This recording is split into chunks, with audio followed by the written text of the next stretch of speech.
There is a strange paradox that lives in the heart of every loving parent, a beautiful yet dangerous instinct to protect.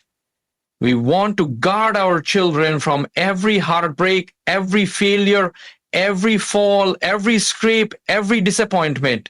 We want to shield them from the cold winds of reality, from the unkindness of the world, from the pain of growing up. We wrap them in soft blankets of safety. We say no to the parties. We say yes to every small request. We walk beside them to school far past the years they need us to. We double check their homework, fight their battles with teachers, apologize for their mistakes before they even recognize them, and in doing so, without meaning to, we rob them of something they desperately need: resilience, independence, and emotional maturity. Before I take you deeper into this conversation, I want to pause for just a moment. If you're watching this video and something inside you stirs, if you feel this message touches a nerve or a memory or a fear, then I invite you to like this video, subscribe to the channel, and share your thoughts in the comments below. If you're the parent, a teacher, or someone who loves a child and you face this challenge, I want to hear from you. Drop your questions and your stories. I read every single one, and your voice matters here. Let's begin, not with judgment, but with understanding. Let's strip away the guilt and look at the truth through the lens of love, wisdom, and long-term consequences. Overprotection doesn't always come from fear. Sometimes it's rooted in trauma. Sometimes it's the parent who was never protected as a child who now wants to make sure their little one never feels what they felt. Other times, it's the parent who grew up with high expectations and crushing pressure who now wants to do the opposite, to create a world where the child never feels stressed, never hears the word no, never has to face a mountain alone. The intention is pure, but the outcome? That's what we need to talk about. Because what happens when we protect our children not just from danger, which is our sacred duty, but also from discomfort, challenge, and even consequence? What happens when we do the thinking for them, the deciding for them, the fixing, the organizing, the planning, the pushing, the negotiating, the rescuing? We create children who may feel loud but lack the tools to face the real world. We raise children who are emotionally fragile, socially uncertain, and mentally unprepared for the demands of adulthood. We raise adults who panic at the first sign of adversity, who crumble under pressure, who seek constant reassurance, who avoid responsibility, and who fear risk because they were never allowed to fail safely. The irony is that in trying to protect them from pain, we inadvertently expose them to a deeper kind of suffering, one that arrives later, quietly and cruelly. Because life will eventually demand things from our children. It will ask them to endure heartbreak, to navigate rejection, to rise from failure, to problem solve under pressure, to be responsible, to stand alone, to make hard choices without someone swooping in to save them. And if we've never allowed them to experience small doses of that growing up, if we've always run ahead to clear the path instead of teaching them how to walk it, they'll be overwhelmed when life finally does what life always does: test them. And this is why overprotection, though it looks like love, must be transformed into something wiser. It must become empowerment. Let me take you to a memory, not mine, not yours, but one many of us can imagine. A little boy stands at the edge of the monkey bars at the playground. He's 5 years old. He looks up at the bars. They seem impossibly high. His hands are small. He wants to swing across like the bigger kids, but he's scared. His mother sees the fear in his eyes and rushes over. "It's too dangerous," she says. "You might fall. Come down, honey." And he does. He walks away, hands in pockets, watching the others swing with joy and confidence. Now, fast forward 10 years. That boy is now 15. There is a tryout for the school play or the soccer team or a scholarship application, and once again, he feels the fear. He looks to the side, hoping someone will rescue him, make the choice, stop him from taking the risk. He walks away again. This is not about the monkey bars. It's about what every child is learning when we interrupt their courage, when we rush in too quickly, when we answer too soon, when we don't let them try, fall, fail, and try again. We are teaching them that discomfort means danger.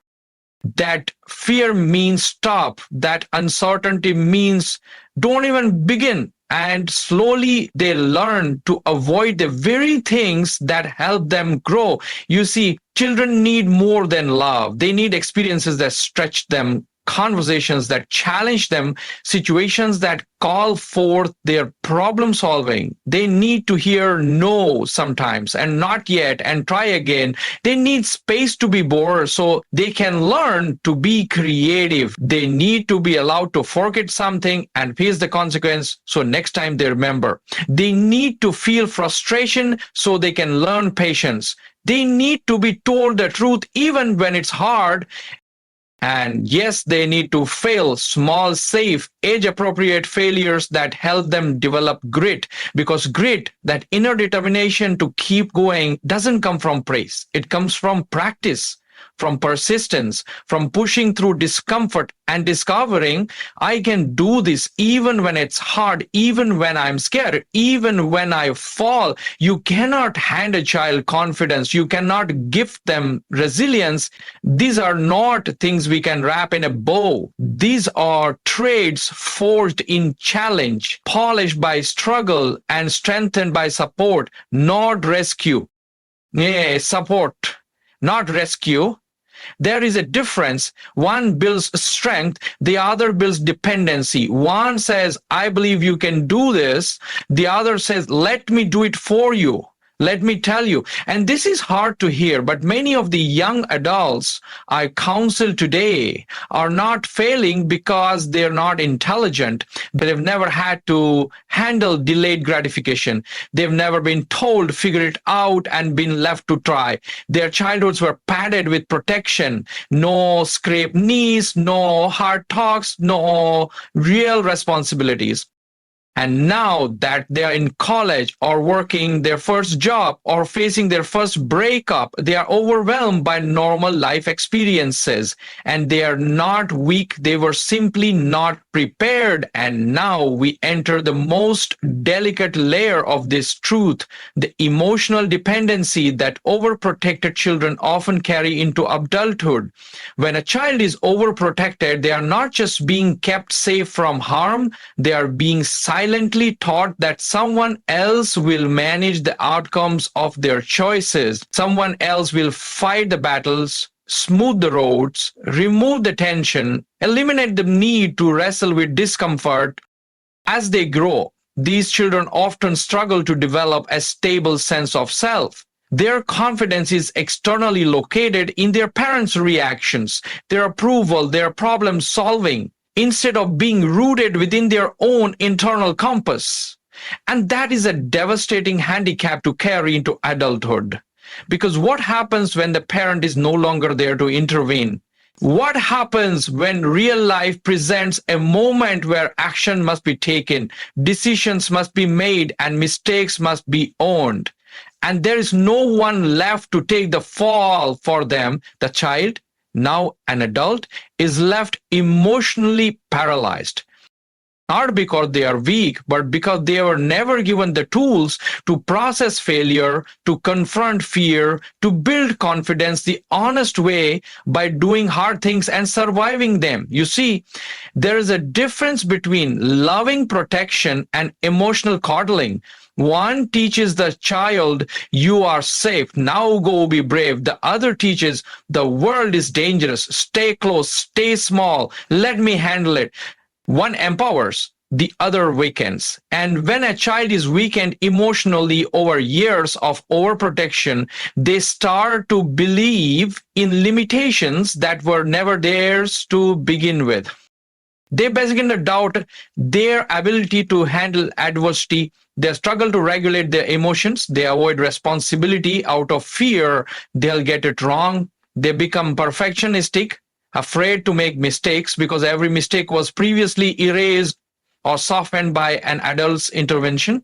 And worst of all, they learn to fear the world instead of engage with it.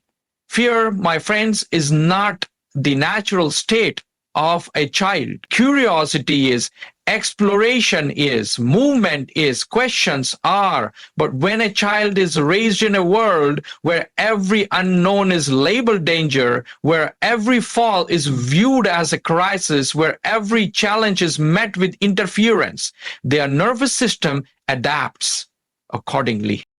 Their brain begins to interpret uncertainty as threat. Risk becomes anxiety. Independence becomes isolation.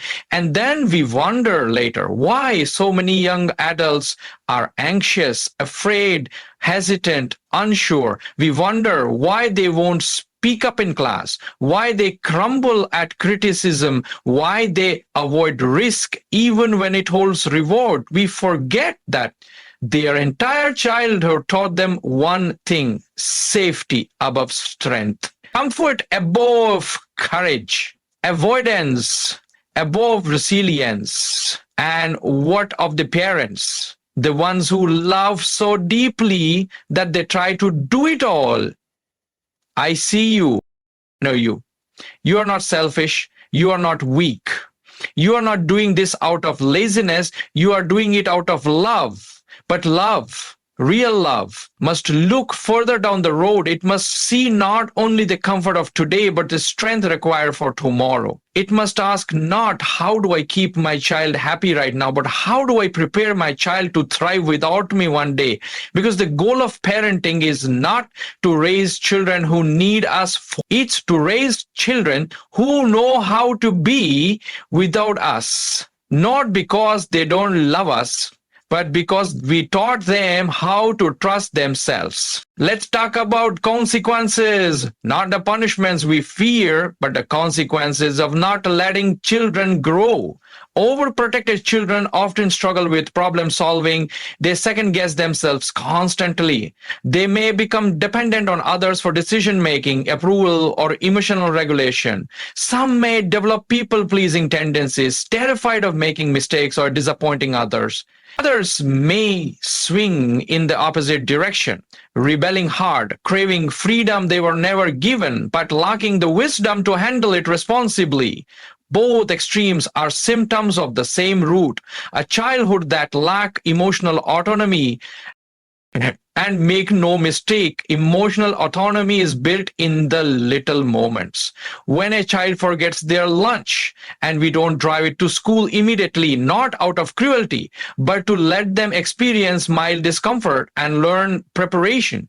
When they are upset at a friend and we don't solve the issue for them, but guide them in having a respectful conversation. When they fall behind on a project and we don't step in and finish it, but let them face the teacher and learn time management. These moments feel hard. They go against our instinct to swoop in and save, but they are the very moments that sculpt maturity. Because we're not raising children for childhood, we're raising children for adulthood, for their boardrooms and breakups, for their bills and setbacks, for the moments when they'll be tempted to give up, fall apart, or blame others. And in those moments, they won't need perfection. They'll need resilience, emotional strength. They believe that they are capable, resourceful, and grounded enough to handle it. That belief doesn't come from lectures. It comes from lived experience. Small struggles, slowly mastered over time. Let me be very honest with you. The world your children are entering is not an easy one. It's complex, it's competitive, it requires adaptability, emotional intelligence, grit, communication, and the ability to recover from failure.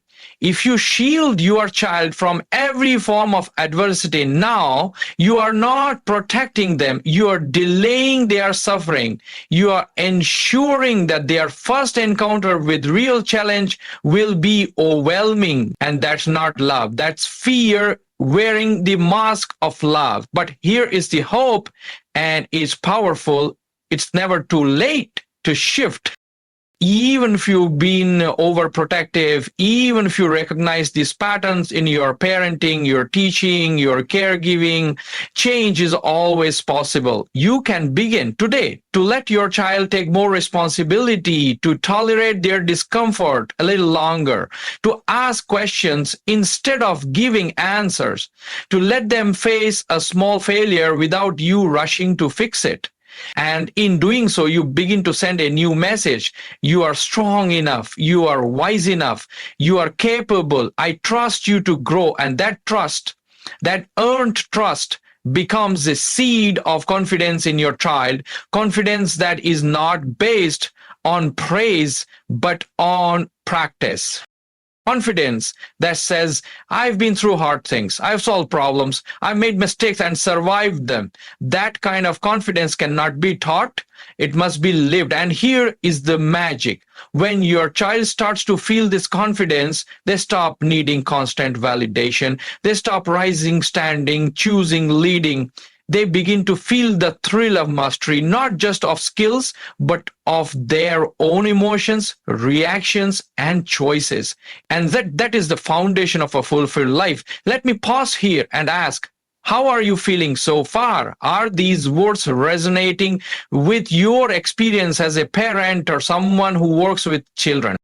If so, like this video and share your thoughts in the comments. I want to know, what challenges do you face in letting go? What fears come up when you think about giving your child more space to grow? Your honesty will help others grow too. Now that we've explored the emotional and psychological consequences of overprotection, let's take a deeper dive into how these consequences manifest in the world beyond the family home. Because the world your children will face as they grow up is vastly different from the safe, warm cocoon we work so hard to create for them. It is unpredictable, it is demanding, it is harsh, and it will not wait for them to catch up. The first thing you need to understand is this: the world doesn't care about your child's feelings. Now, before you jump to conclusions, let me clarify. I'm not saying the world is cruel or that it's an unforgiving place. What I am saying is that the world is neutral. It doesn't have the luxury of adjusting its expectations to fit every child's emotional needs. Life isn't going to pause and wait for your child to feel ready to try something difficult. It won't give them a cushion when they fall. It won't soften the sting of rejection, failure, or frustration. It simply moves forward whether they're prepared or not. So when we overprotect our children, we are not only shielding them from discomfort, we are robbing them of the skills they need to navigate a world that will never shield them in return. We are holding them back on developing the resilience, the problem-solving abilities, and the emotional agility required to thrive in a world that doesn't offer handouts. And that world, believe me, is coming for them, whether it's the first time they step into a job interview, the first time they apply for college, the first time they face a disappointment after working hard for something they wanted. They will need to know how to handle the sting. They will need to know how to move through pain, how to bounce back, how to stand up when the world pushes them down. In the real world, there are no guarantees. The people who succeed, the people who stand out, the people who excel, they are not the ones who are always perfect or who never face setbacks. They are the ones who handle failure. They are the ones who can adapt. They are the ones who know how to turn disappointment into motivation, criticism into growth, and obstacles into opportunities. And how do they get that way? They get that way because at some point someone stopped protecting them from life's difficulties. Someone allowed them to struggle, allowed them to face the discomfort, allowed them to fail, and then showed them how to get back up again. But there's a greater, even more profound cost to overprotecting our children.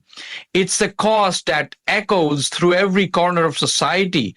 I'm talking about the ripple effect of emotional insecurity and dependency that spreads from overprotected children into every part of their lives, their friendships, their careers, their relationships, and even their sense of purpose in the world. Think about it.